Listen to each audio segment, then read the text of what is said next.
everything about life beyond the game. For everything about life beyond the game. For everything about life beyond the game. For everything about life beyond the game. For everything about life Beyond the game. Visit SPIN.PH/life. For everything about life beyond the game. For everything about life. For everything about life. For everything about life beyond the game. Beyond the game. Beyond the game. Beyond the game. For everything about life. Beyond the game. Beyond the game. Visit SPIN.PH/life. For everything about life. For everything about life. For everything about life beyond the game, visit SPIN.PH/life. SPIN.PH/life.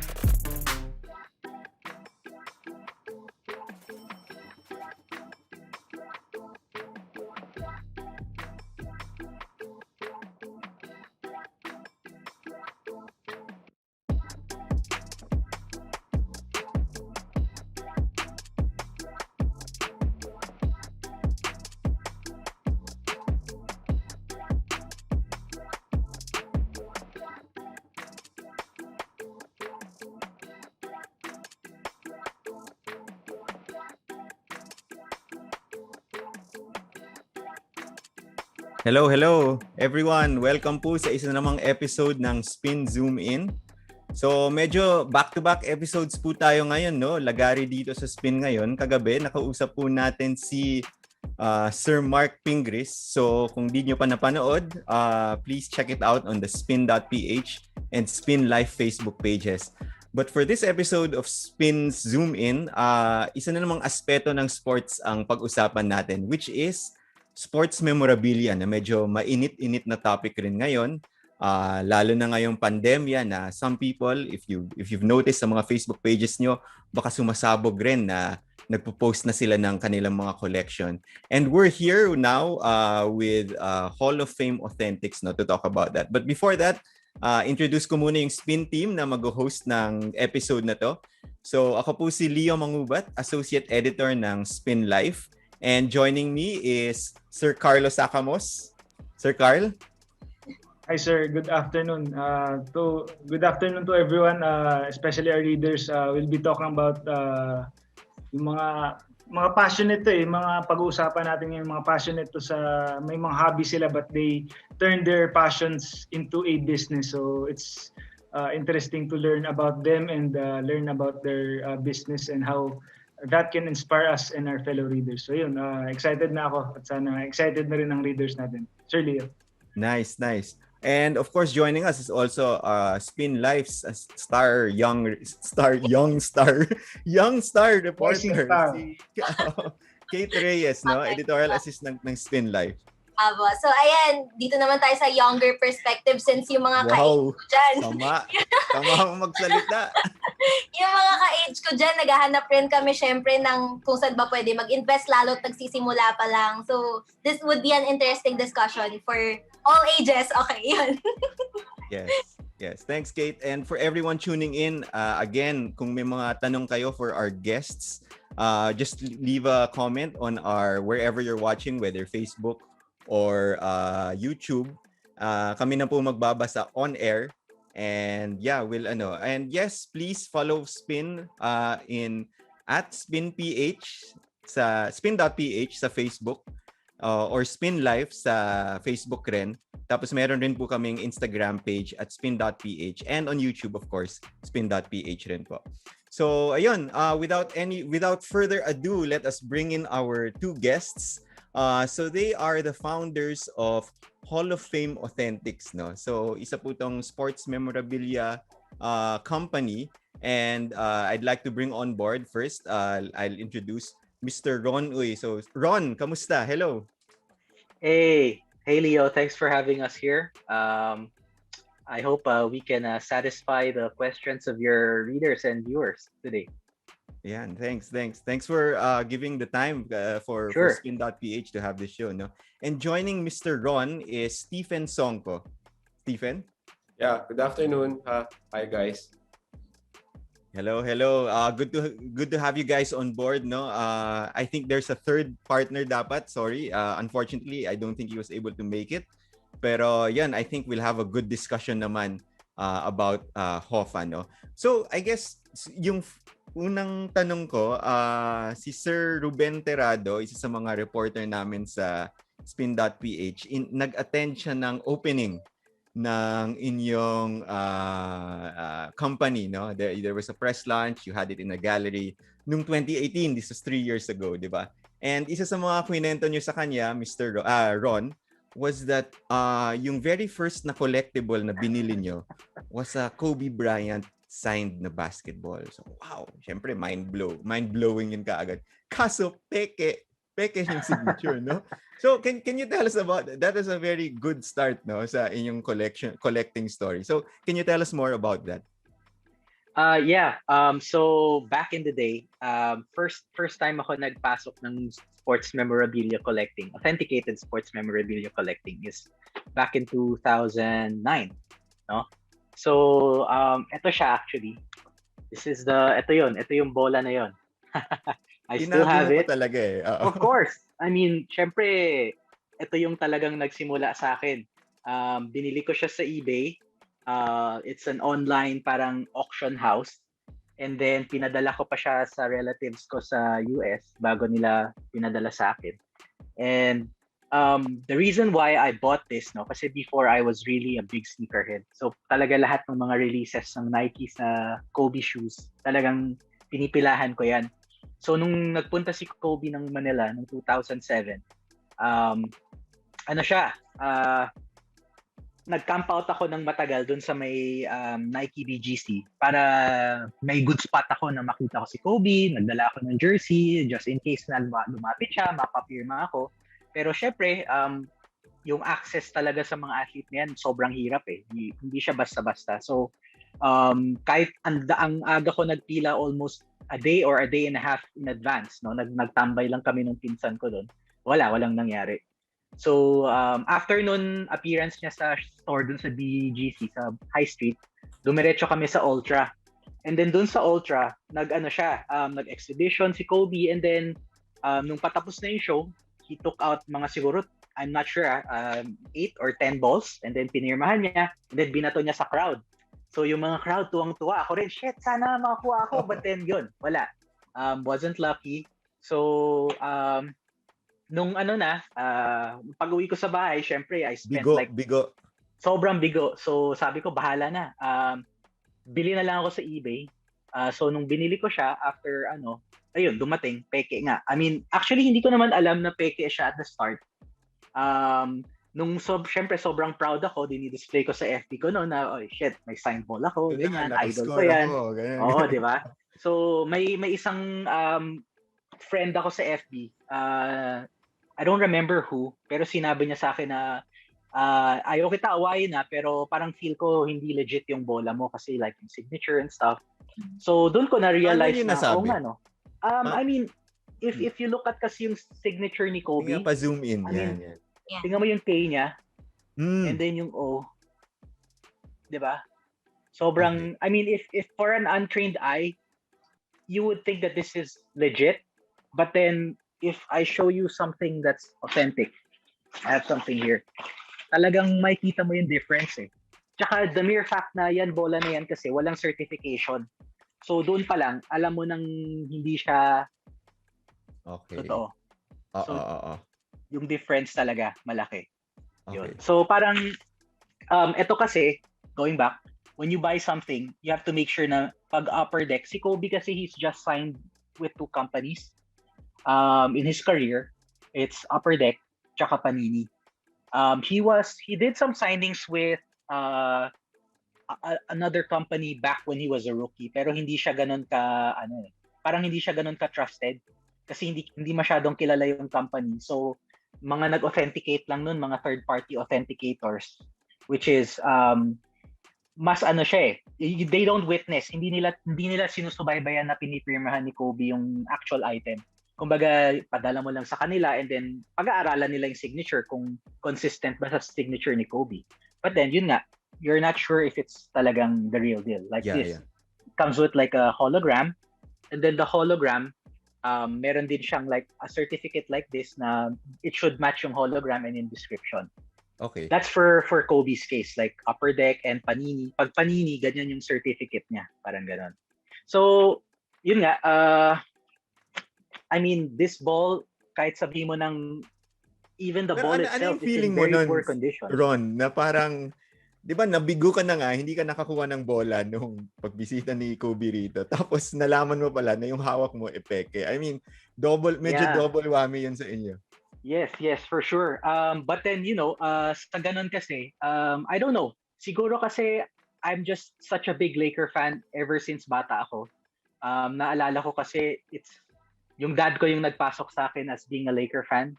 When he went on his business trip, pag-uwi niya, he bought me like a Shaquille O'Neal jersey. So ever since talaga Laker fan ako. And talagang idol ko si Kobe because of yung work ethic niya and everything. So parang hindi naman ako na-dismaya na kasi yung iba parang nakabili ng peke para ayaw ko na, sige, bahala na.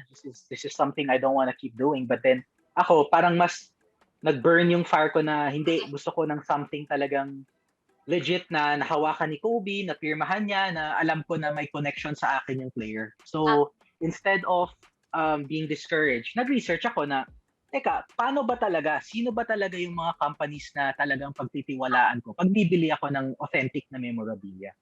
Pero parang what is it like po? Yung initial reaction mo, syempre nabili mo online, nagalit ka ba dun sa seller? Did you message yung pinagbilan mo? Parang ganun. Paano Hindi ba? I mean, Nag-file ka ba sa NBI? si eBay kasi, thankfully, si eBay naman, meron silang money back guarantee. But then, ang issue kasi is, like, binili ko sa US, pinadala ko rin sa US, and then pinadala sa Philippines. Back then, hindi naman madalas umuwi yung mga relatives, di ba? And then, paano ko siya mapapadala? Usually kasi yung money back guarantee ni eBay is just 6 months. So, parang nag-lapse na rin kasi yung time na yon.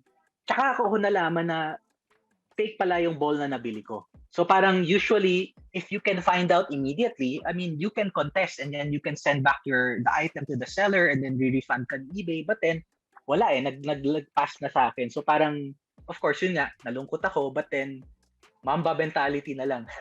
Yan, nice. Hindi tayo magki-quit. Oo.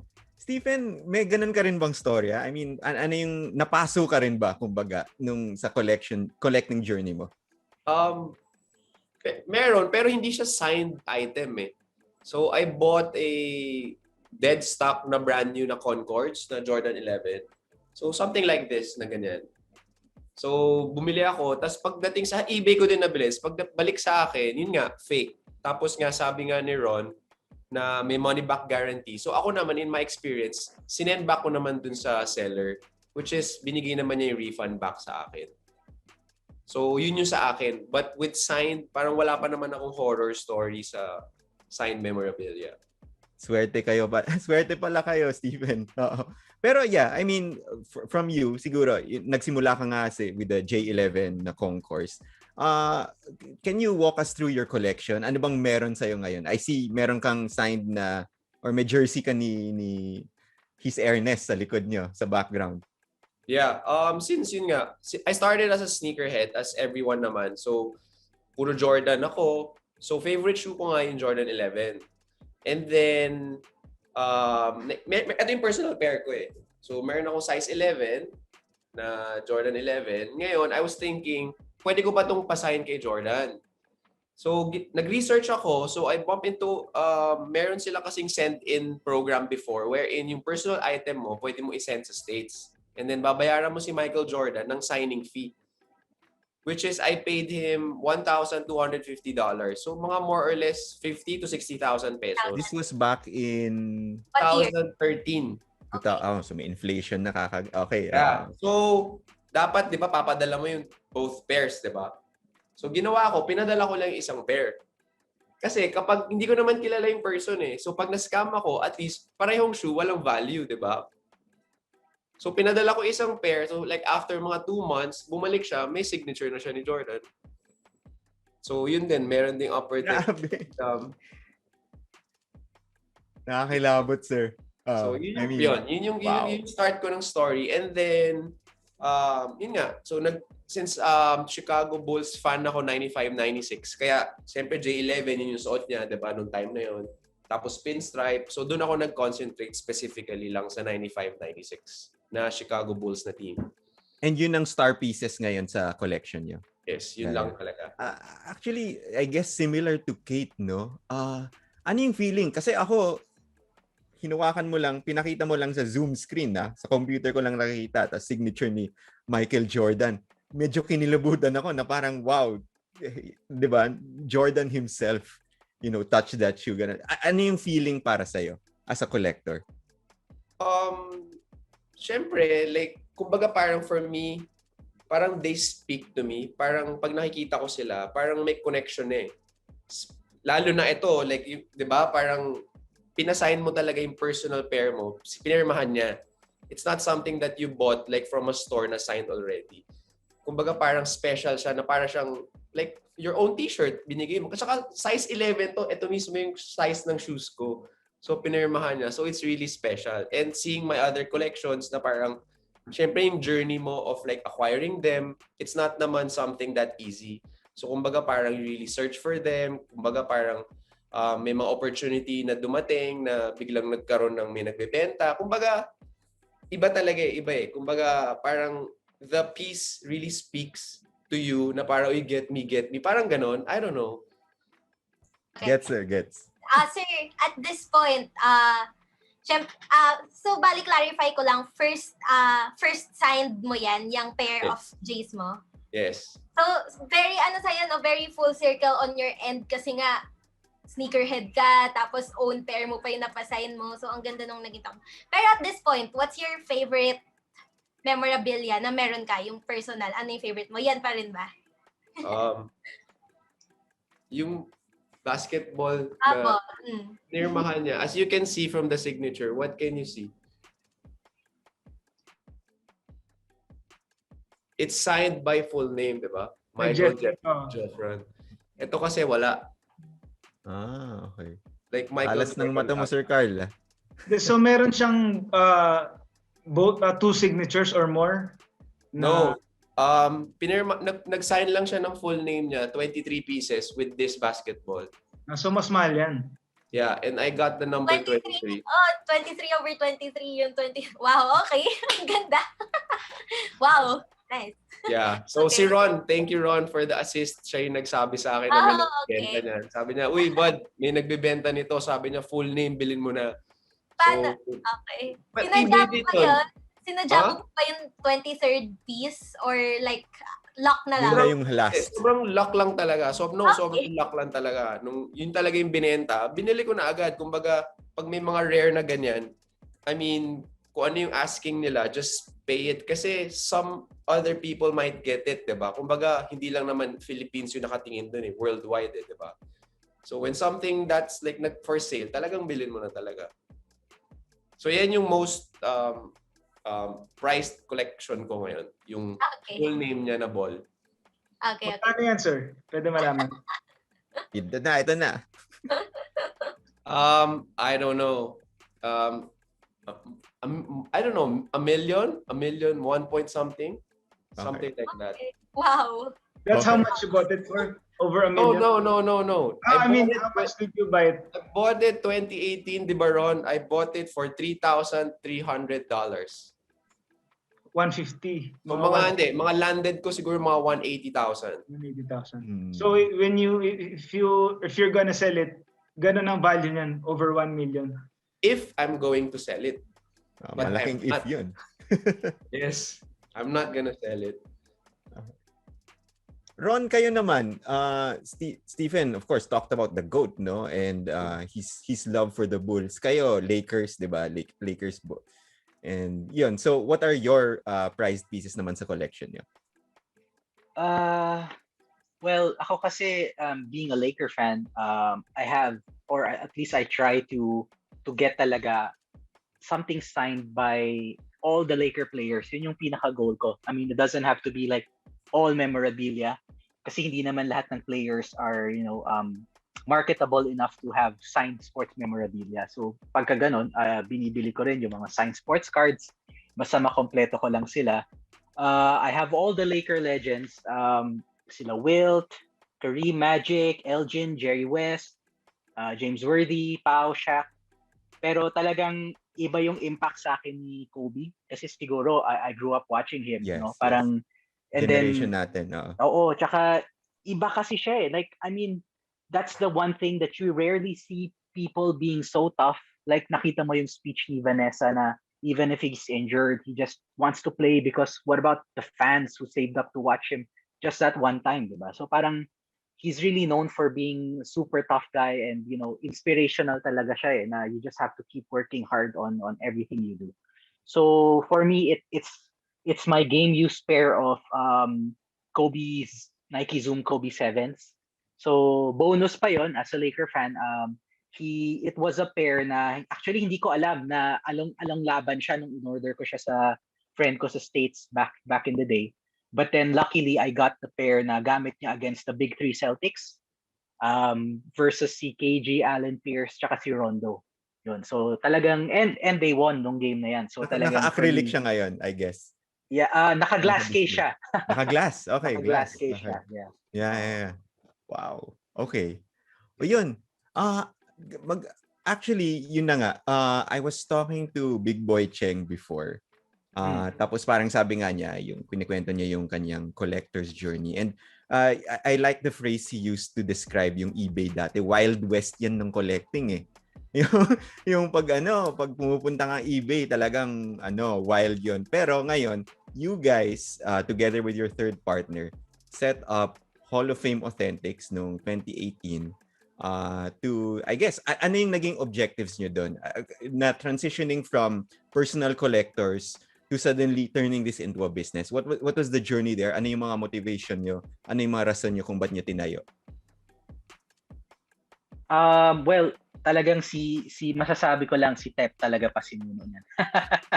So Tep, take it away. Hindi, since yun nga, si Ron, ka-collector siya, and then kita ko yung mga items na, di ba? So, na-influence na rin ako maging collector. So, talagang passion lang talaga. But then, when I was studying my master's sa MBA, sa AIM, your final paper, they needed to parang make a new company, or reorg a current company. So, mas madali kasing gumawa ng new company. So, what we did, so I reached out to Ron. Sabi ko sa kanya parang, kasi kahit na wala pa yung HOFA, parang, since don't collectors kami, yung mga tao reach out to us na parang saying, hey, may alam ka bang makukuhanan ng, let's say, Jordan o ng Kobe? Kumbaga parang kami yung tinatanungan nila na tulungan namin sila on their journey of looking into something, di ba? Tapos, tinutulungan namin, syempre, markup kami ng konti, syempre, for our time and effort. So, alam namin may market. So, furthermore, nung masters, we did market research, industry analysis. So, study namin yung Philippine market. Meron naman talaga siyang market, pero wala talagang nagbebenta ng signed sports memorabilia. Usually, people go through eBay, go through auctions, go to the States pa din. So, with that, sinabit namin yung comprehensive business plan namin sa Upper Deck, sa Panini, sa Steiner, and sa Fanatics, which are the witness authenticators. So by then, syempre, suntok sa buwan, sino ba naman kami? Collectors lang kami, di ba? So why would they give us like the license to sell here in the Philippines? But luckily, I mean, they approved. They gave us the license to sell here nung December 2018 yun, if I remember correctly. Ay, hindi. 2017. So, yun na yun. Bigyan na kami. So, that's it. So wow, mula thesis defense mo sa AIM, biglang buong company na siya, no? Yes. So ano yung business model? Can you describe na ano yung ino-offer nyo bale for collectors? Well, when we studied it, parang the business model should be just pre-order basis. Kasi instead of putting up a physical store. Kasi when you put up a physical store, you'd still end up paying monthly for the rent, for the employees, electricity, mga utilities. So mababawasan, usually lahat ng businesses kasi like ng may mga store, dun nababawasan yung profit nila, 'di ba? So with us, with pre-order basis, yung kaya brick rin and kami, mortar So kasi imagine OPEX, mo, diba? like Michael Jordan, magdi-display kami, let's say 10 pieces. Isang jersey ni Jordan ngayon 750,000. So that's 7.5 million na sleeping lang dun, tenga lang siya dun sa inventory mo, 'di ba? Which is hindi mo sure kung mabebenta. So kapag ka pre-order basis, at least sure ka, when someone wants it, they pay us 50% and then after like 14 business days, they deliver namin and then babayaran na kami. So, Very simple. Basically, kayo yung nag-hunt ng gusto ng customer. Not really. Kasi when you say hunt, pwede rin naman na hunt. Kasi, but there are items kasi that are available already on the website. For example, Upper Deck, LeBron James, may certain inventory na meron silang available. For example, rookie jersey niya, Lakers jersey niya, Miami jersey niya. Then, we contact their partners kung meron sila, we shipped it here. Pero yung hunting, for example, a rare rookie, for example, now, Kobe passed away already. Wala na mga stock sa website. So, may mga taong nagpapahanap. Usually, we reach out to clients if they're going to resell their items. So, ganun na yung nangyayari. Okay. Pero yung bread and butter ng business yo, basically, ito yung nga, mga standard na nilalabas nga ng Upper Deck, ng Panini. And then you just, parang kayo yung distributor, kumbaga. Yeah. The exact term is authorized internet retailers. Kasi distributor parang more of, they're just passing through the items to you. But this one, they really are partners. So they just give us profit margin on the pricing. Okay. Sige. You mentioned nga, how hard was it to convince these people na, di ba? Syempre, what did you present to them na parang the Philippines is a worthy market na magkaroon ng authorized internet retailer nga? Yun nga, since wala nga, pag nag-a-apply daw sa Asia ng authorized internet retailers ng Science Sports Memorabilia, syempre, in all business aspect naman, when you show people like data, like may mga analysis ka, like ilan ng male, ilan ng female, ilan ng like this age, ilan yung purchasing power nito, 'di ba? Ilan yung basketball fan, billiards, bowling, lahat. Kumbaga, we really gave them a detailed analysis of the current status ng market ng Philippines. So, syempre, sila na parang, uy, market natin, like US, like Europe or whatever, pero sa Asia wala tayo. Kumbaga, parang extra pera na sa kanila yun, di ba? So, I mean, I think it's a no-brainer for them to give the license since nag-submit nga kami ng detailed analysis ng business sa Philippines. Naging regional ba yung market nyo? I mean, sabi nyo nga, you're the only one in Asia. So, may mga customers rin ba kayo from outside the country? Wala. Since, syempre, it's hard to, I don't know, to serve nga lang the Philippines eh. What more if I'm going to sell sa Singapore, sa Hong Kong, sa China, di ba? Kumbaga, actually sa China meron na eh. Yeah, there's people handling the China market. Big market yun. Yeah, mas malaki nga yung China. Ayun, since pumasok na si Ron, ano yung roles nyo sa kumpanya halimbawa? Wala naman. I mean, kasi kami we're a small company and we're really just first and foremost collectors talaga, and we're pretty passionate about the sports memorabilia hobby, no. And like nga lagi sinasabi ni Tep, like he wants us to be known as the ninongs of sports memorabilia collectors. So we're not really about in this to just purely make profit. I mean, maraming first time collectors na nagtatanong sa amin like investment ba talaga, sino ba talaga yung kailangan kunin, and lagi namin sinasabi sa kanila is that you should always be a fan of the athlete that you're gonna be buying, kasi I mean, you can never be sure how a player's career is gonna pan out. So parang ang sure ka na lang yan is si Jordan, si Kobe, si LeBron, si Curry. But then yung mga ganyang players na set na yung talagang nila careers. I mean, if they retire today, talagang Hall of Famers na sila. You expect rin na medyo mas mataas yung babayaran mo na premium compared sa mga up and coming players. Okay. So before we siguro that's a good segue sa mga first time investors. Siguro marami sa mga nakikinig sa atin would probably fall under that, and kahit kami sa loob ng team baka kakabilang rin kami dun eh. Pero before we go into that, I guess first sa lahat ng mga viewers, kung may tanong kayo for Ron and Stephen, please send in your questions. And now I think Sir Carl, baka may mga tanong kayo before we get into yung business side nito for first time collectors. Just a few questions lang for both of them. Yung first question ko, what's the process of authentication? Parang you've mentioned na before that the US companies are paying athletes to sign memorabilia, but aside from that was the process, yung whole process of authenticating. Anyone can Well, ang ano dyan, Carlo, no? Very important question. Kasi like I mentioned earlier, there are two kinds of authenticators. So there's the third-party authenticators and there's the witness authenticators. So ang difference nila is yung witness, I mean, talagang andun yung representative ng company to actually view yung signing ng athlete on the item. And then after that, tsaka nila nilalagyan nung then and there nilalagyan nila agad nung tamper-proof holograms and then ine-enter nila sa database. Whereas yung mga third-party authenticators is parang yung katulad dun sa ball ko, like sabi dun sa eBay post, he met Kobe outside the arena, pinasign niya, and then papadala mo yun ngayon sa company like PSA DNA, James Spence Authentication, or Beckett, and then they will review yung item to check if it's consistent with the athlete's signature or not.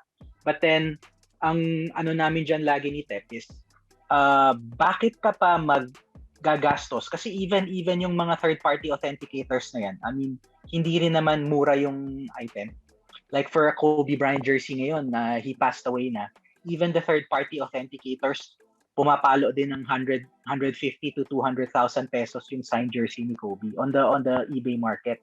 So parang hindi ka, kumbaga 200,000 pesos, sobrang laking pera na rin yun di ba? So parang bakit ka pa magbibili ng item just for us na hindi naman 100% ironclad na it's really a legit item. Of course, hindi namin sinasabi fake yan and you can never tell if it's really legit or fake. But then, there are master forgers out there, di ba, na talagang ang gagaling magkopya and everything na unless you're able to witness talaga yung item na being signed, then you're not 100%, wala kang 100% peace of mind. Kasi even yung mga third-party companies niyan, like we're not here to bring these companies down. Kasi ako as a collector, ako din eh. I mean, meron din akong mga items sa third-party authenticated. But then, pagka bibili ka ng mga ganon, bibili ka dapat yung mga tawag nila na witness nila. So like this, from JSA, they have a basic certificate and then this is a witness protection program nila na talagang they're guaranteeing that during their signing, nandun sila. So nangyayari to sa mga sports shows na kunwari kontratahin ko si Jordan Clarkson, appear siya sa sports show ko and then dayain ko si JSA to do the witness authentication. Kaya may mga ganyan sa third party. Kasi I mean like not all athletes naman marketable enough to have like a deal with Upper Deck or a deal with Panini or a deal with Fanatics. So yun lang yung thing. Just to make sure that if you're not gonna buy Upper Deck, Panini or Steiner or Fanatics, no, you buy from the witness na ng mga third party. Kasi ang maganda lang talaga dito sa mga witness authenticators is very stringent sila. The best database and best process for me, I'm not playing favorites, si Upper Deck talaga. Kasi si Upper Deck, of course, all the companies will go and before magkaroon sila ng signings, nagagawa sila ng affidavits in the US na legal document na on this day, we're doing a signing with which and which athlete. Lahat sila gumagawa niyan. But then si Upper Deck kasi, puwera sa top tamper-proof yung hologram sa item, may tamper-proof hologram din sa certificate. Puwera rin na meron silang actual certificate. They enter the actual picture of your item inside their authenticated database nila, sa website nila. So you type in yung serial number.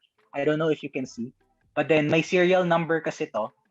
Pag pinasok mo yung serial number na yan, lalabas yan dapat sa database ni Upper Deck na yung mismong item mo, lalabas na nandun.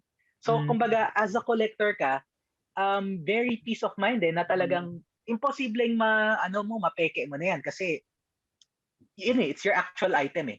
And validation din on your end. Yes, oo. And then si Panini naman, Panini is the same as Upper Deck. They provide yung mga authentications, actual authentication na certificate and then holograms. But then si Panini kasi medyo lazy sila. I don't know if lazy or undermanned. I'm sorry, Panini. They're just too focused kasi on their moneymaker, which is the sports cards nila. Ang ginagawa lang ni Panini, they just take a photo of the first edition. Kumbaga, if it's limited to 100, stock photo lang ang lalagay nila na ito more or less yung item na matatanggap mo sa website nila. Pero at least may photo pa rin. Si Fanatics tsaka si Steiner wala. When you enter it on their database, lalabas lang na it's guaranteed nila yung item, na ito yung number. So that's why Upper Deck is really the most expensive, followed by Panini and then Fanatics and Steiner. Okay. Tapos yung yun nga pinakita mo na kanina yung fake signed jersey ni Kobe. How do you know if it's a true signature? I know maraming ang magagaling na mga master forger, but is there no way to find out if that's fake or true signature, or how do you know nga if it's sa ano lang talaga siya, Carlo, you have to rely on the paperwork. I mean, yung companies na nag-guarantee sa'yo na item is legit. Kasi like, for example, yung controversy with Luka Doncic, siguro 2 years ago, kasi di ba sobrang hot niya. Naglabas ngayon nung nag-boom yung mga cards niya na may autograph. And then yung mga talagang addict sa collectors na yan, ini-examine nila yung signature ni Luka. Bakit yung mga nauna, yung signature niya Lili or Lilu? Pero nung nahuli na, Lulu na, at iba na yung stroke. So parang lahat sila nagsasabi na, baka hindi naman si Luka nag-sign yan, baka yung nanay niya yung nag-sign yan kasi very feminine daw yung stroke, yung mga kalokohan talaga. Pero yung ganun kasi, I mean, your main thing is you're being backed up by the paperwork or the guarantee that the company is telling you na we paid Luka to do this signing, and then yun yung guarantee mo na talagang witness namin yung signature. Kaya you should be, you shouldn't be too worried kasi I mean, pagka inalis mo naman kasi yung hologram sa ganito, very easily makikita mo na natamper siya 'di ba? So magkakaroon yan ng residue or makikita mo na yung hologram medyo tupi na or what, talagang you will know So just the fact that you're backed by the company and then you see the item pristine yung mga holograms and everything, yun na yun. It's enough for to give you the peace of mind that this is really legit. Kasi I mean, the sports memorabilia industry in the US is so big na there are forgers na talagang na-FBI yan na there are master forgers even for the baseball. Parang may napanood ako before on YouTube na ginagawa pa nila, they get the balls, they dip it in lacquer, and then tinitreat pa nila, they hang it outside para magmukha talaga siyang luma bago nila pinipirmahan and stuff like that. So it's really hard na unless you have the proper documentation, kailangan magduda ka na. Okay. Kay naman, Sir Stephen or Tep.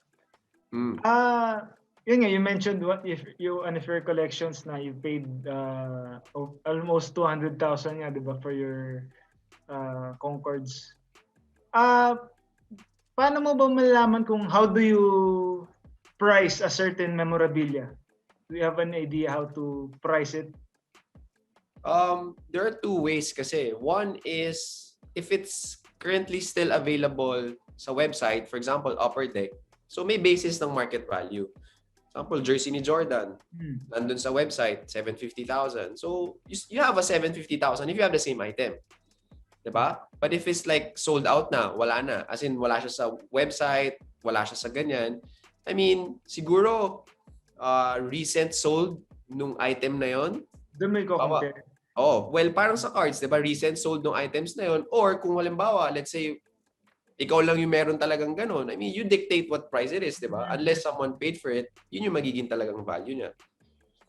Okay. Ayun. Sir Leo, that's my question. Okay, Miss Kate. Okay. So, ito nga, medyo personal question. This goes for both of you na lang kung sino man ang gustong sumagot. Super basic, but what is the satisfaction that you get from collecting these items? Parang, ano ba yung balik sa inyo nito? Ganong happiness yung nakukuha nyo out of doing this? Kasi you spend thousands, hundred thousands, millions for these items lang. For me, Mm. very satisfied ako. Kasi since I started with collecting really early, like Michael Jordan before was like what? 50,000 pesos. Okay. Ngayon, 750,000 na siya. I mean, the price difference is what? If I sell something like to what? Kahit na 55,000, profit na ako agad ng 5,000 pesos. 'Di ba? Kung 750 siya ngayon, 'di ba? Imagine that's just one item. Mhm. 'Di ba? Tsaka with signed memorabilia kasi, parang wala ka talagang tapo na pera. I mean, if you put in let's say 10,000, let's say 20,000, it really won't become 9,999 pesos. Worst case, you'll really break even. Pataas lang talaga. Oo, itataas lang talaga siya. Worst case talaga break even. Halimbawa, ma-injure, like di na siya maglalaro, 'di ba? Eliminated or something, but the value would still be there. Hindi talaga siya bababa. Kaya I'm really satisfied with everything that I have kasi nga I'm not throwing any money. Kumbaga instead of it lying on the bank, 'di ba? I mean, might as well invest it, 'di ba? So pag may kailangan akong break in case, for example, emergency, I would just sell it, 'di ba? Yeah, Like, oh, 'di ba? Yeah, okay. Do you have an experience with Derrick Rose?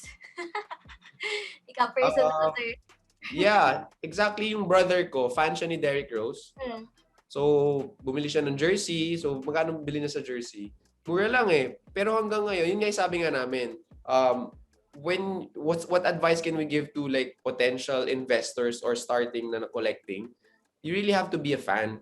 Kasi for him, Derrick Rose, kinuha niya, 'di ba? Hindi naman nag-champion or hindi siya na nag-progress na yung career niya, na injured, 'di ba? Kumbaga parang downfall. Pero at least every day pag nakikita niya yung item na yon, kahit na hindi na siya valuable or hindi na niya mabebenta na mas mahal, at least masaya siya na nakikita niya, uy, fan ako ni Derrick Rose, 'di ba? Kumbaga yun eh. Kumbaga when you see something and it really sparks joy na, uy, kahit na injured na to, 'di ba? Fan naman ako nito, 'di ba? Kahit sang team pa siya magpunta, 'di ba? As long as reminder na lang din during his prime years, di ba? Parang reminder na, I was a fan of Derrick Rose during that time when he was thriving, di ba? Parang ganun. Tsaka iba yung feeling ng meron kang something na nung idol mo na pirmado. Okay. Di ba? Kumbaga iba pa rin siya compared to let's say a poster or something. At least yan signed, di ba? Kahit na ano, uy, may DNA ni Derrick Rose yan, di ba? Okay. Okay. Para it's one step closer meeting him. Okay. Sir Ron, ikaw, personally, what is the satisfaction that you get in collecting these items, spending all this money for these items? What is the satisfaction? Personally. Well, for me naman, syempre, sports memorabilia nga, authenticated sports memorabilia. Memorabilia comes from memories.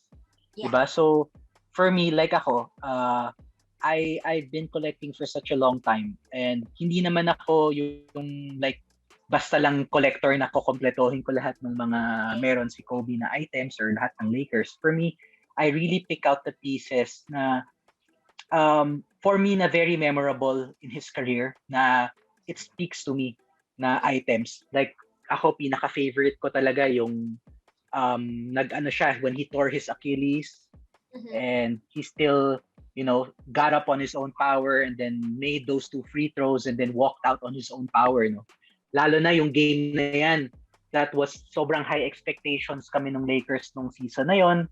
We got Dwight and si Steve Nash and then sobrang nagkakalat yung Lakers and then finally Kobe went on like a tear for a whole week nung patapos na yung season to just lift up the Lakers to the playoffs and then playing against young up-and-coming Stephen Clay.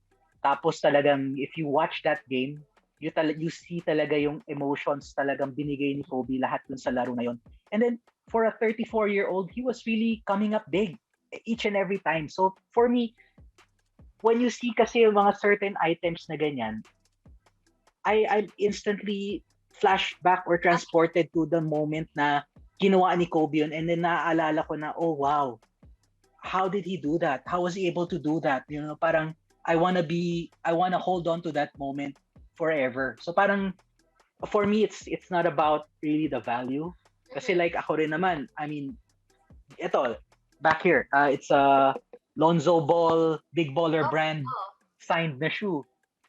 wala na siya sa Lakers, and then si Lonzo ngayon hindi na ganun kaganda yung career, na overshadow na siya ng brother niya. But then for me, it's still part of history of the Lakers na parang sobrang bulok namin for the longest time, and then puro inaasahan lang namin yung mga high draft pick. So every time nung fan ako dyan, I follow the team, but then puro draft lottery na lang yung highlight namin. So for me, it's still good memories na lalo na he's the only player that came out with his own signature shoe, and then in the Laker colors, and then sinign pa niya. So for me, it's really still priceless kahit na yung value niya ngayon hindi tataas, or maybe if I sell it in the gray market, mahirapan ako ibenta siya at the SRP before. But then still, for me, it's priceless.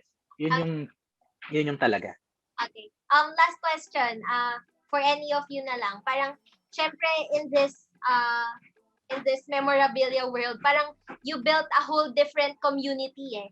May community kayo, may sarili kayong market, may mga may certain group na naiintindihan nyo yung isa't isa. Kumbaga, parang, can you describe lang what is the community like? Ano yung mga kino-consider nyo as the biggest flexes? Kunwari, as collectors, parang pag nalaman ng ibang collector na, may ganito ka, parang wow, parang ganon. Ano yung mga ganon nyo?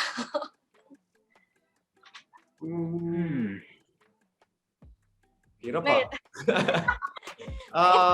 Siguro, I guess if you ask me, having something game worn, yun talaga yung, game use, yun talaga yung biggest thing. Lalo na if it's like immaculate paperwork, like yung talagang you can tell which game, you can tell na you have photos of the player actually using it. Yun sobrang laking bagay nun. Kasi, I mean, yun talagang alam mo na he used it. Yun talagang, instead of just like fingerprints or he held the item, he used it. Yun yung malaking bagay sa amin na there are a lot. There are some people here in the Philippines na who are very anonymous collectors that have super, super intense game use collections. Yun talaga mga idol namin din. Kasi, I mean, if you go and check out yung mga auction site mismo ni NBA, they run their own auctions na you can get yung mga game-worn jerseys ng players. Talagang umaabot ng hundreds of thousands of dollars ang bentahan ng mga ganyan, lalo na for top players. So, wow! Yun, mga idol din namin yung mga yan. Okay, gets. Sir Stephen, do you like to add something? Yeah, totoo naman eh. Mga game use talaga. And meron talagang, kasi yun talaga, one of a kind yun eh. Walang kaparehas na ganyan eh. Saka iba yung pinawisan talaga, di ba? Ginamit, di ba? Nilaspag. So, yeah, game use, game worn item talaga yung pinaka biggest flex talaga. Okay. Yeah. Thank you so much. Sir Leo. Okay, nice. Salamat guys. Ayun, kung may dagdag pa kayong questions, feel free to comment to all our viewers, no. But siguro yun, actually you touched upon it, no, Sir Tep and Sir Ron. But I'd like to bring it up again na sa tingin namin biglang sumabog yung collectible scene last year. But then, you know, obviously from your stories, it's actually been going on for a long time.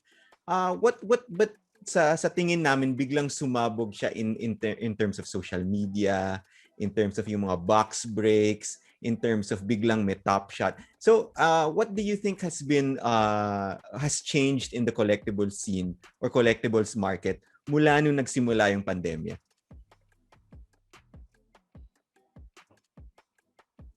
I don't think it's unique sa sports memorabilia, Javi. I mean,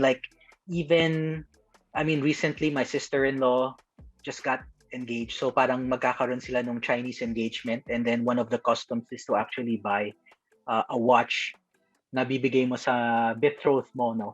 And they were actually going to get like a Rolex watch, and then talagang ubusan sa mga authorized dealers.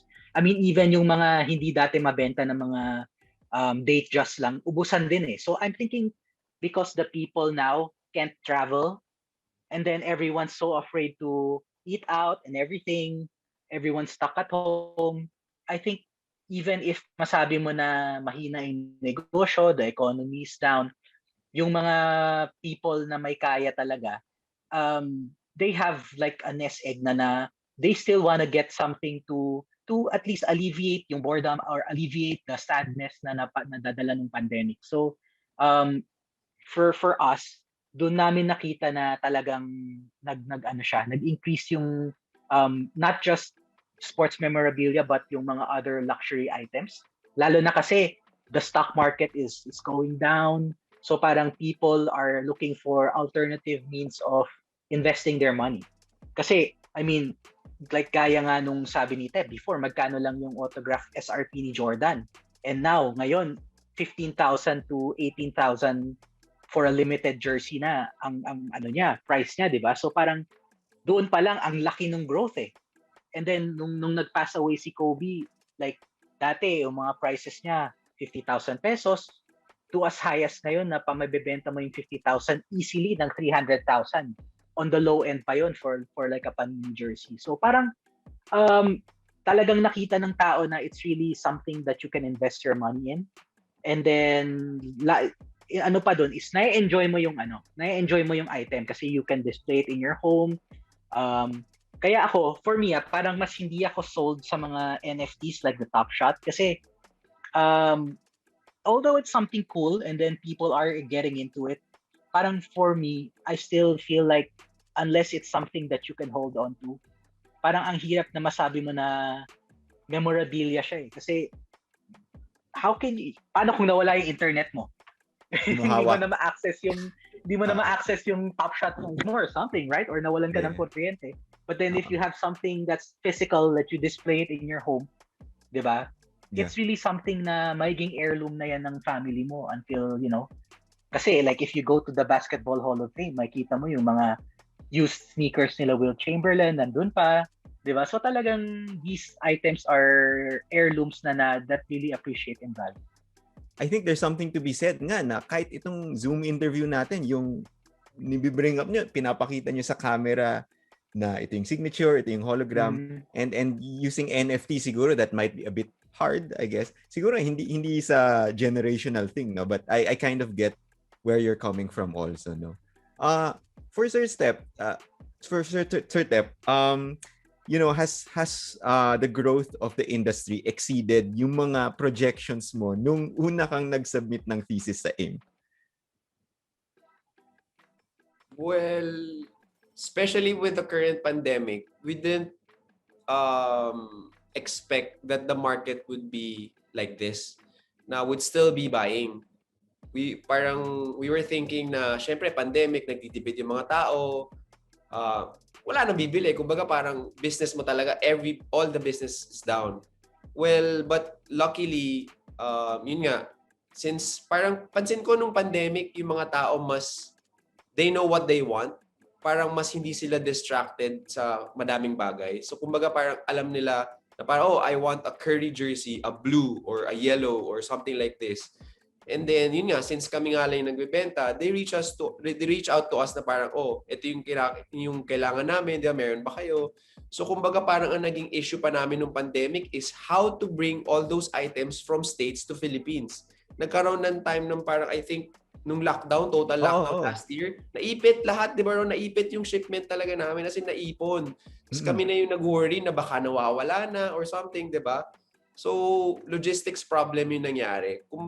Volume-wise, I mean, may bumibili naman. I mean, good thing naman, di ba? It's not extremely high, but I mean, at least, di ba? Parang business is moving.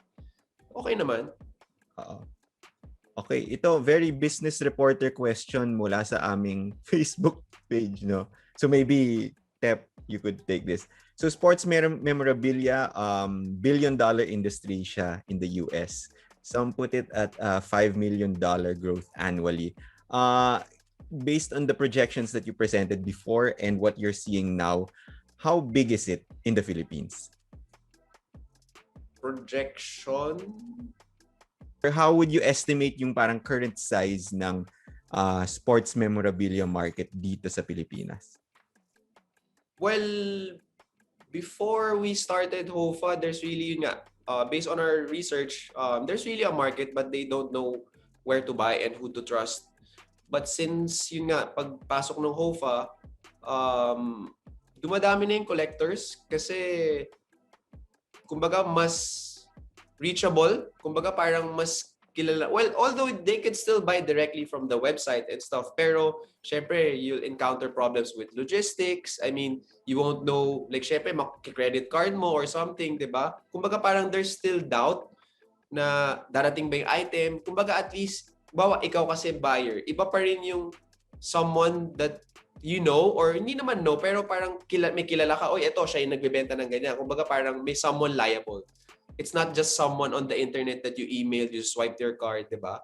Kumbaga, so, yeah, people are like starting to trust us and like, yeah, buy sports memorabilia. Kumbaga, parang mas nagiging wise sila mag-spend ng money. Okay. Yeah, hindi na lang basta-basta. Volume, margins, manipis ba? What was the, yung... It's really a very it's really a very niche market pa rin talaga, to be honest. I mean, actually yung mga most of our buyers talaga na nagiging repeat buyers, nagiging friends na talaga namin. Kasi I mean, when we and Tep started this, when he contacted me nga, the major reason na gusto ko talagang gawin yung company, it's not because of making money, like I said earlier in the show. Kasi for me, I have my own family business that, itong si Hofa parang ko lang talaga siya passion. For me talaga, it's growing the hobby. Kasi like yung when Tep called me and he told me na like we should do this kasi there's people who really want to who might want to get into collecting kasi like we see people spending crazy amounts of money on limited edition sneakers, but then these are just sneakers. I mean, hindi man lang nahawakan ni Kobe or ni Jordan, and then you're paying so much for these, di ba? Like it's just made by a factory worker in China or Vietnam, So parang nung sinabi niya sa akin yun, na-realize ko na, yeah, tama nga na we could definitely do this para matulungan yung mga tao na gusto pumasok like ako. I mean, napekean ako ng bola. I mean, I don't want that happening to another person. Or bibili ka sa eBay, na-research mo yung item, it's legit, pero nung kinuha mo, na-lost siya in transit. But then, when you buy with Hofa, parang we guarantee you that you will get your item. Kasi you leave a deposit with us, 50%. Kapag ka nawala yung item, sagot namin yun. Na definitely, we're either gonna return your 50% down payment or we're gonna make sure that you get the item that you wanted na on our dime na yun. Kasi, I mean, we're here to help talaga yung mga collectors na wala na kayong iisipin pa, wala nang duda, you get it directly from the upper deck, directly from Panini, na you're secured. Peace of mind. Yun talaga, yung biggest thing.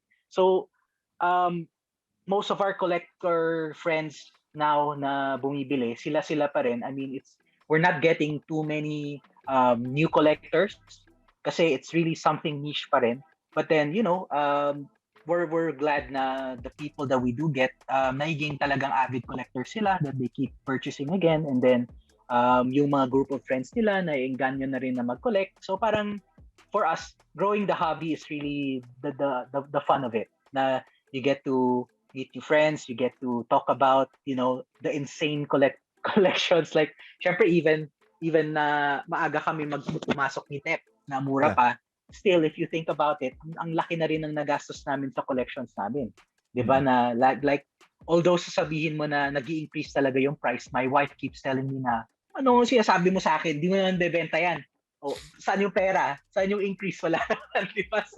So it's the yung yung tawag nga ni isang collector, si EJ sa Bandal, di ba? Cardboard rich.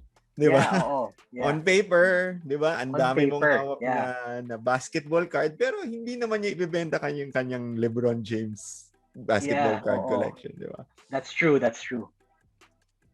Yeah. But yes. Yes, Kate. There's another question from the comments from Gabriel John Pe. Sabi niya, Gab, nagko-comment. Aside from basketball, what is the second biggest sport that have a collector market in the country? And what sport has surprised you that also has a lot of following? aside from basketball goodies, meron bang other sports na maraming nag-i-inquire sa inyo about, yung mga ganun-ganon? More of Tep, ikaw. Parang si Tep kasi marami siyang group of friends na very diverse yung hilig nila eh. Kasi ako talaga, puro basketball talaga yung nasa ano ko. Pero I think that you have a lot of friends who are into football and golf, right? Yeah, yun nga. Golf, syempre with Tiger Woods, mayroon ding with football, ano pa ba? Boxing. Well, 'di ba? Naghahanap sila ng Manny Pacquiao, like Floyd Mayweather. Meron din like yung na-mention ni Ron, like we always mention it, wrestling. Meron ding bumili ng wrestling sa amin. Yung urn ni Undertaker. Yung Undertaker, oo. Yeah, may bumili sa amin noon. So, ayun, kumbaga magugulat ka sa mga inquiries ng mga gusto ng tao. Basta anything that's signed, basta any signed sports memorabilia, we have it, pero not much on MMA. Kasi walang masyadong nagsasign sa MMA. Ano yung pinaka-weird niyong request? Aside from the urn, no? I think baka top spot na yon, pero I don't know kung meron kayong na-encuentro na parang napa-double take kayo na talaga. Parang yung wala na eh. Kasi standard naman usually, siguro next to basketball, it's golf. And then golf and football tied sila. But then these are because of the goats of the sport eh. Like right. Tiger Woods, Tom Brady, these are unquestioned goats na talaga of their respective fields eh. So in terms of craziest, wala eh. Talagang very standard. Si ano na rin, si Undertaker talaga. Actually, nagsisi nga ako na hindi ako kumuha nun for myself kasi I was a big wrestling fan growing up. Siguro kung meron silang nilabas na signed sledgehammer ni Triple H, kumuha ako nun. Pwede. Oo nga, no? WWE memorabilia nga. Yeah, that's right. Oo nga. But yeah, Tep mentioned it nga, no, na people are looking for Pacquiao items. So locally, I think meron rin kayong local na collectibles market. What are you carrying within HOFA? Locals, wala as of now. For example, people gonna ask like PBA, mga volleyball, mga Efren Bata, mga Pacquiao. Wala pa eh. No one is exclusively handling them. So that would be one of our target probably in the future to be the one handling all those professional athletes sa Philippines. Parang kami na yung magiging upper deck ng Philippines handling our professional athletes. That's one of the plans namin. Pero as of now, we don't carry any local athletes. Okay. How far along are you in the plans? Hindi, kasi I'm thinking about that when you mentioned nga si Efren Bata Reyes, di ba? Who has to augment his income playing yung mga ligang yung sa labas lang. And I think this would also be of help to athletes who are, who are, for example, retiring. So how far along are you sa plans mo?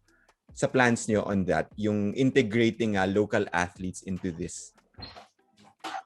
Well, since pandemic nga, it's really hard to negotiate with all those players. Especially, syempre, medyo ayaw ma-expose ng mga tao. And but we're in talks with some professional athletes na mag-handle kami to limit their signing. Kasi the reason naman for their value not going up is, for example, Manny Pacquiao. He signs a lot. When you see him outside, pipirma niya kahit ano. Pirmahan mo yung gloves niya, pirmahan yung shirt or whatever you give him, pipirmahan niya kasi sobrang talaga niyang bait. So for their value to appreciate, you really have to make a limit. Kumbaga parang, Manny, 100 lang pipirmahan mo this year. Tapos we'll set this na ganito lang yung price mo. So there's a reason, syempre, 'di ba, parang as limit konti lang yung quantity, 'di ba? Mas pwede mataasan yung value. So pwede rin gano'n, especially with basketball, like let's say PBA players. I mean, added value sa kanila per signing. Let's say you sell one player, let's say Junmar, let's say 5,000 pesos, and then Junmar, I give you an X amount, 'di ba? Kumbaga parang more added value to them. Instead of them just signing, kumbaga mas kailangan i-limit mo, 'di ba? Yung pirma nila. Hindi sila yung pirma ng pirma lang. Okay. Ito, Kate, basahin ko yung sa Fiverr. Okay. Go, sir. Ito na mga senior staff ng SPIN. Ang dami ring tanong. So from Sir Ruben Terrado, our PBA correspondent, how much yung earn ni Undertaker? Well, wait, let me check our records kung magkano siya. Okay. Maybe you could go to the next question. Hanapin ko. Sige. Okay. Ayan, go, sir. Ito. From our editor-in-chief, Dodo Katakutan. Okay, heto, may tanong ako. And you mentioned this, no, Ron, na maraming actually big time who prefer to remain anonymous. But I think a few of them sometimes go public with their collections, diba? So si Alan Peter Cayetano, nag-exhibit ng Kobe memorabilia sa Senado when Kobe died. Does he own one of the most extensive collections of Kobe memorabilia in the Philippines, to your knowledge? No disrespect to Mr. Cayetano, no, but I would say no. He has some very nice pieces that are very valuable if you ask me. Like he has, dun sa nakita ko sa display niya sa Senado, he has like a MVP signed jersey. He has like an MVP Shepherd Ferry poster. He has like a first finals championship na Kobe. But then definitely mas marami akong kilala na kung sino yung gusto na makakita ng sobrang ganda na collection, pumunta kayo sa Lucena. Sa Lucena nandun nagtatago yung I have one heard of the most the Lucena name being mentioned. The most extensive, the most complete Los Angeles Laker collection. Kumpare ko, medyo ano lang siya. Si Raving Fury. You guys check him out sa Instagram. That guy is... Okay. I at least may username na. So, kasi from Big Boy, narinig ko lang na Leo, punta taga Lucena, yan ang matindi. Yun lang sinabi niya sa akin. Yeah. Okay. Sikat yan sa Instagram. Okay. Raving Fury. Sige. Okay, yeah. So while we're looking up the Undertaker value, no, the Undertaker earned value. Ito, I think nagsimula kayong ganito, Ron, no, na you started as a sneakerhead. And that's also something that's really huge among people now. What made you convert? Was it a business thing? Was it a sentimentality thing? Na okay, wag na sneakers, I will move into more into balls, into posters, into mga ibang items. I found the Undertaker. It's 36,400. Yun yung price niya. Sir Ben, 36K, 36.4K. So going back, like nga sinabi ko, I started out as a sneakerhead. I wanted to have like everything na ni-release ni Kobe kasi I was a super fan. Like I believe in him. I believe in his work ethic and everything. That's why I wanted to keep getting something na talagang like even before yung mga slam magazine ko, pag poster ni Kobe yung slam ups, kinugupit ko, dinalagay ko sa pader ko, like when I was a kid. So, I mean, I just wanted to, dun sa event talaga like parang I wanted to get something to commemorate na talagang na-meet ko siya or what, but then wala eh. So parang the next best thing na lang is to get something na alam ko na he held it. Parang I just wanted a deeper connection with my idols. So parang like me and Tep, we always talk about like, if ever meron tayong chance na ma-meet yung idol natin, we'd give up like a prized signed item to do it. I mean, like ako, sabihin mo lang sa akin na Ron, okay, may genie ka.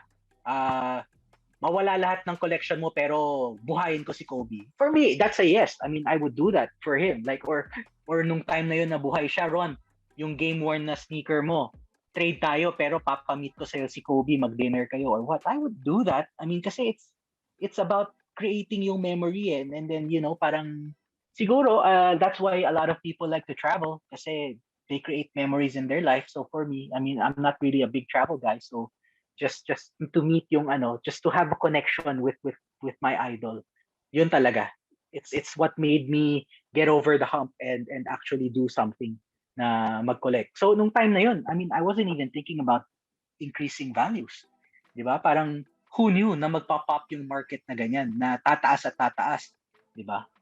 Actually, nag-usap nga kami ng mga friends ko, lalo na yung kumpare ko sa taga Lucena na bakit ganun nung buhay pa si Kobe? Hindi tayo bili ng bili. Ngayon wala na siya, tumaas na yung presyo, taka tayo naghahabol. Kasi parang yung mindset naman namin before was like, bata pa si Kobe. I mean, he still has a lot of years left to sign. I mean, hinihintay namin na, sige, yung next na bibili natin, yung pag nag-Hall of Fame siya, for sure, maglalabas yan ng jersey, tas nakasulat, inscribed ni Kobe, Hall of Fame 2020 or what. But then, yun nga, I mean, nawala siya. So, sometimes it's just about, if you really want something, you just gotta go for it. I mean, don't think about the money part of it. Kasi it's, at the end of the day, you're a fan. Kumbaga, you just want something that, brings you closer to your idol, brings you closer to your favorite team. Diba? And I guess I want to touch on that, Ren. Baka I can go with Tep for this, no? But some people are getting into this as a business, di ba? I mean, it's something, even during the launch of HOFA back in 2018, it's something that you already pointed out na may mga ibang tao na nag-flip, di ba? Yun yung talagang gusto nilang gawin. And maybe a lot of young people now would be collecting, for example, Kobe 6 Pro Throws or mga ganon. Kasi dahil may rumors nga or 'di ba hindi itutuloy ng Nike.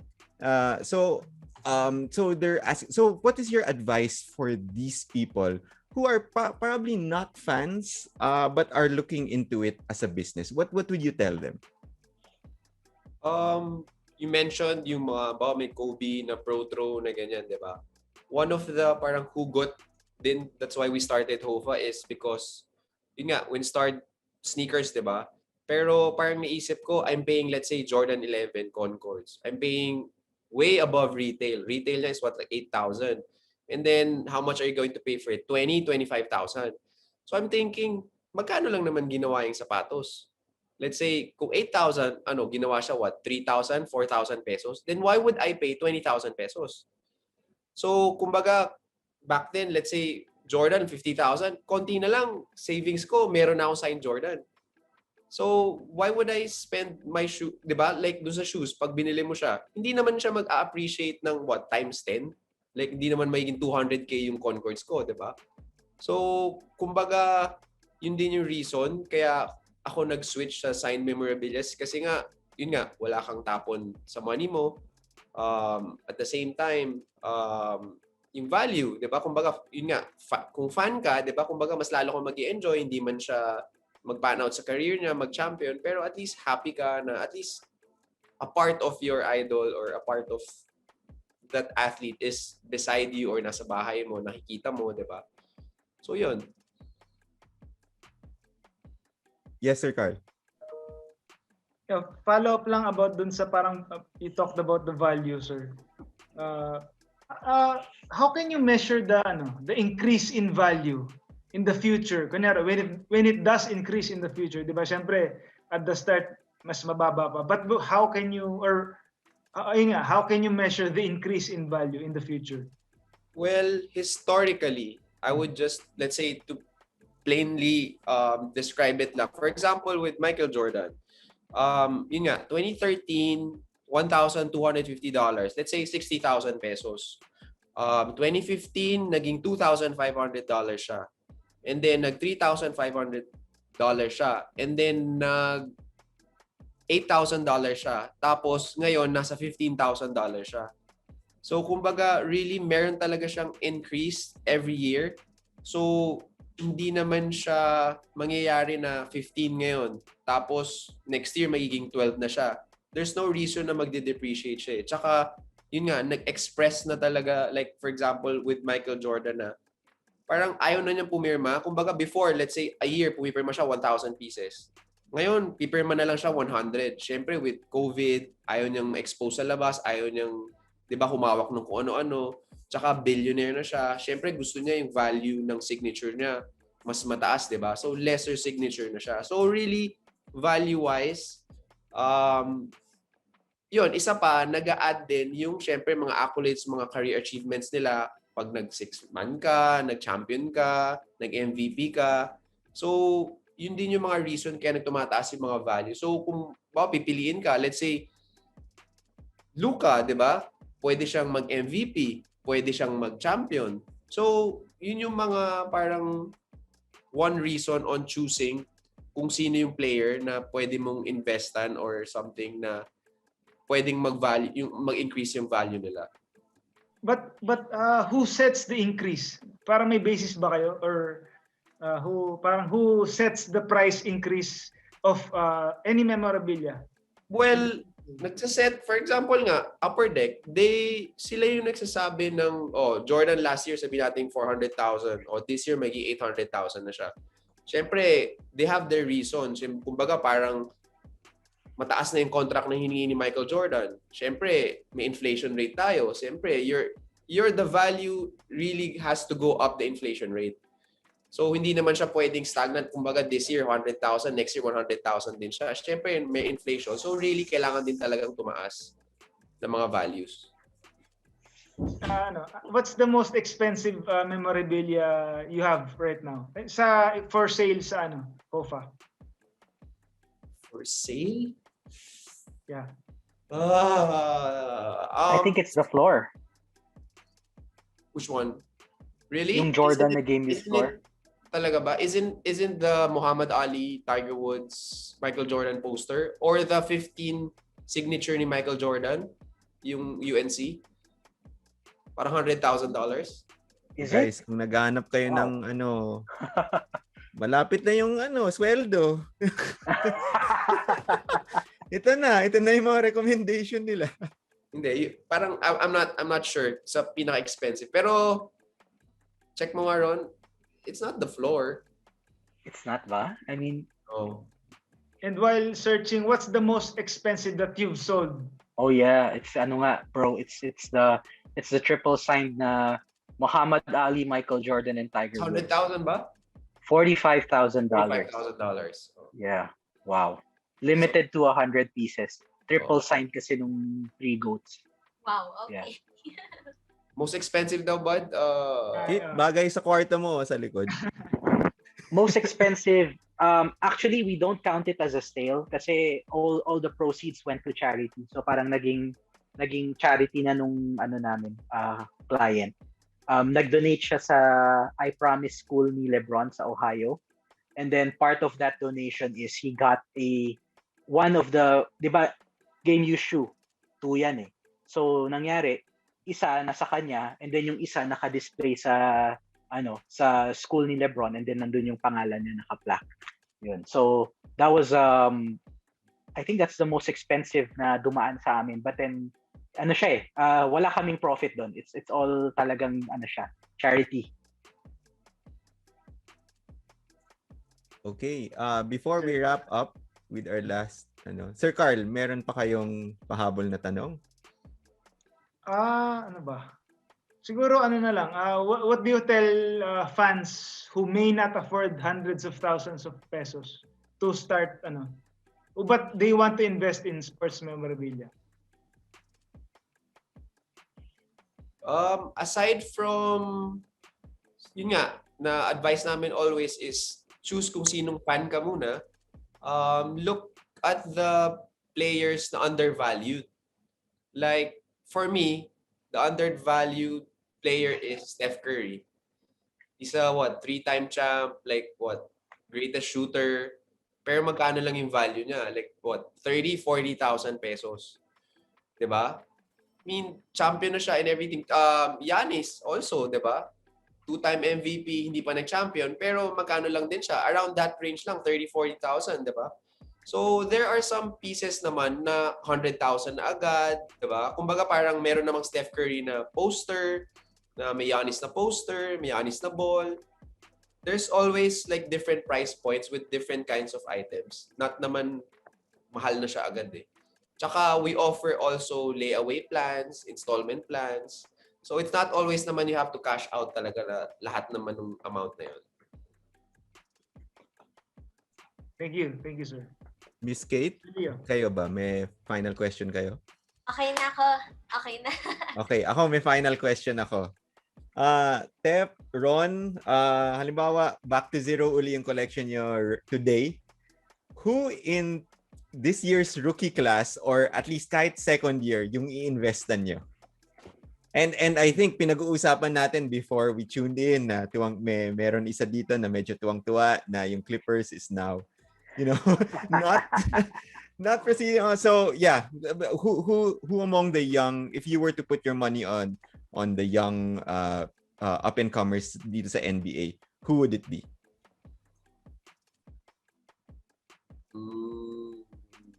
Ako, Luka. 2 years, 2019, di ba? Rookie of the Year. I'd bet on Luka. Like, not kung wala akong Jordan, I'd start with Luka. Luka and probably, if meron, si Ball, LaMelo Ball. LaMelo, yeah. But yun nga yung problem eh. He's not under any witness authenticator na wala. Upper Deck doesn't have LaMelo, wala din sa Panini. So, yun lang sana. I mean, LaMelo and Luka. Kung meron si LaMelo biglang Yeah. Okay, so people to watch, no? Ito yung two players to watch. Okay, Ron, kayo? For me, Laker guy ako eh. So, I mean, kung sabihin mong wala akong like back to zero ako, definitely same pa rin yung gagawin ko. I'll still be trying to target like the Laker legends. Kasi, I mean, hindi naman, it's the funny thing about sports memorabilia. It's about yung yung demand for it. Like, si Magic Johnson, he signs a lot. Si Kareem. So these guys, they're not that expensive. Like siguro 40, 50K, you get something really nice na. So for me, ganun pa rin. Siguro I'll just start to build up my Laker collection. But then, for talagang mga up-and-coming rookies, ako, investment-wise na ginagawa ko, I usually get yung mga rookie cards nila eh. Kasi like, I play a lot of fantasy basketball, so parang I keep tabs of all the young players kasi sino ba yung help ng team ko, sino yung ready for the next big step. Feel ko kasi yung mga sports memorabilia hobby kasi talaga, it's all about the memories and the fun na binibigay sa'yo ng player. So, doon ako nagbe-base. I made a couple of bets last year na rookies na hindi pa ganun ka nagpa-pan out. But then, kasi syempre, mura lang naman bili ko sa kanila. So, okay lang. This year, ang type ko na rookie si Anthony Edwards. I like that guy. I think that he's a very passionate guy. You can see it eh. He's not afraid. He takes a lot of shots just so shows the confidence that he has in himself. And then parang nag-start yung career niya na month by month, hindi ganun kaganda yung performance niya and then he kept improving. I think I like those hard workers eh. Yun yung storyline na kaagad, di ba? I think, di ba yung memories na, for you, very important yung memory. So I think kung may storyline na nakakabit sa player na to, the narrative talaga. The narrative. Yeah. Okay. All right, before we end our episode of Zoom In, no? Kate, wala namang pahabol na comments dyan, no? Okay. So, before we end, Tep and Ron, if you could just have any final messages to our viewers right now, and if you can also plug HOFA. Let's start with you, Ron, and then Tep after. Well, like I said earlier, I mean, it's really a small company. Basically, it's me, Tep, and Elvis. So, I mean, you don't really have to buy anything. I mean, just message us on Instagram or FB Messenger if you want to learn about. Kung gusto niyo matuto ng mga sports memorabilia, there are no dumb questions. No, parang don't think that you're wasting our time kasi like it's always fun to talk to another fellow collector or an aspiring collector. I mean, like we said, like Tep always says, we want to be the ninongs of the sports memorabilia collectors. So, message us lang anytime. We'll respond immediately kasi, hobby na rin talaga namin yung collecting. So, anytime, just shoot us a message. We'll be happy to, walk you through, answer any questions, help you out. Where can they find you on social media? Hofa.ph in Instagram and then Hall of Fame Authentics sa FB. Tep? Yeah, yun nga. So message us anytime, shoot us any question kahit na hindi kayo bibili. If you have like any inquiries or any clarifications, especially kasi with signed memos, it's not just signed jersey lang siya. Maraming klase, may authentic, may swingman, may replica, even with balls. Meron siyang authentic, may replica ball, di ba? May ganito. So, it's not as easy as na parang, I want a signed jersey. Oh, di ba? Kumbaga parang marami pang conversation na mangyayari dyan. Anong kulay, anong year, authentic ba, swingman ba, limited ba, inscribed ba. Kumbaga, it's really, medyo complicated din. Pero madali lang naman. So, just shoot us anytime, any message, just ask us. I mean, we'll be answering all those questions anytime. Well, pag tulog kami, malamang hindi. So, but yeah, so hofa.ph sa IG, so Hall of Fame Authentic sa Facebook, and then you can visit our website, hofa.ph. That's it. All right. Okay. And definitely we'll be shooting you questions then because of course we want to cover collectibles more in the future dito sa website namin. And so, yun, we've come to the end of our Zoom In episode. So, sa lahat ng mga nanood, maraming salamat po sa inyo. Hope you're having a good afternoon. And yeah, have a great day, everyone. We'd like to thank again Ron Uy and Tep Songko for being with us this afternoon. Sobrang educational nitong episode na to, no? And yeah, thank you so much for your time. And of course, to my fellow SPIN.PH reporters, Kate Reyes and Carlos Sacamos. This is Leo Mangubat. We are now signing out sa itong episode ng Spin Zoom In.